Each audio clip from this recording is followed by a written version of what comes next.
Hello friends, तर आजचा update असा आहे की आपण एक आपल्या फार्मचा संपूर्ण ओव्हरव्ह्यू देणार आहेत. म्हणजे आपलं जे कोंबड्यांचं फार्म आहे हे आपण कसं बनवलेलं आहे, त्याच्यामध्ये जे डिफरंट सेक्शन्स आहेत ते कशासाठी आहेत.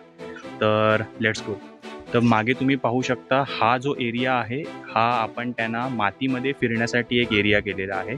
हा मागचा जो एरिया आहे इकडे त्यांचा रेस्टिंग एरिया, म्हणजे दुपारी जेव्हा गरमी होते तो, आणि त्याचबरोबर त्याला लागून ही जी पत्र्याची शेड आहे आतमध्ये, तिकडे त्यांना झोपण्यासाठी आणि रात्री राहण्यासाठी एरिया आहे. तर मी तुम्हाला मधून देखील दाखवतो.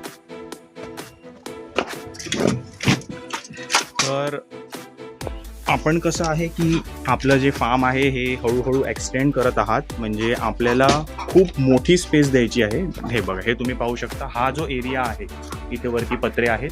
तर हा जो एरिया आहे हा त्यांना दुपारच्या वेळी जेव्हा खूप गरमी असते तेव्हा इकडे त्यांना हा रेस्टिंग एरिया आहे.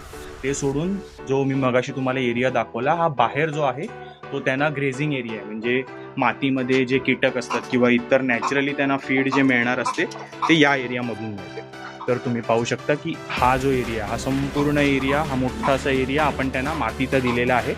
त्यांना त्यांच्यासाठी पाण्याची सोय केलेली आहे, खाण्याची सोय केलेली आहे. ते सोडून हे मातीमध्ये छान फिरतं. ते सोडून इकडे तुम्ही खाली पाहू शकता की हे जे असतात हे दुपारच्या वेळी असे झाडाखाली बसून मस्तपैकी आराम करतात. तर हे खूप महत्त्वाचं असते, कारण की असं जेव्हा आपण ऑर्गॅनिकली त्यांना जागा प्रोड्यूस करतो तर ह्याच्यामुळे अंड्यांच्या क्वालिटीवरती खूप इम्प्रूव्हमेंट होते.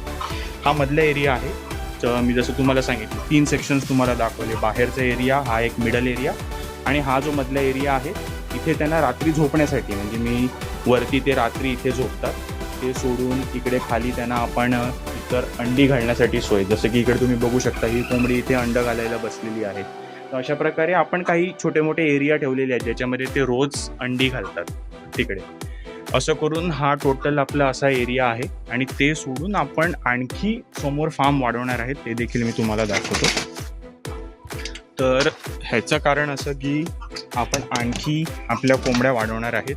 सध्या आपल्याकडे एक 30 ते 40 कोंबड्या आहेत. ह्याला आपण इन्क्रीज करून आणखी वाढवणार आहेत. तर हे तुम्ही पाहू शकता की हा एक एंटायर मोठा एरिया आहे. इकडे केळीची झाडं आहेत, जे एक नॅचरल त्यांच्यासाठी सावली आणि बाकी फीडसाठी कामाला येणार आहे. तर हे तुम्ही पाहू शकता आपल्या मागे हा एरिया एक्सटेंड करून हा पूर्णपणे या एंडपर्यंत आपण, म्हणजे कोंबड्या इकडे संपूर्ण मोकळे फिरू शकतात. तर हा एक एंटायर मोठा एरिया असणार आहे जिकडे आपल्या कोंबड्या फिरणार आहेत.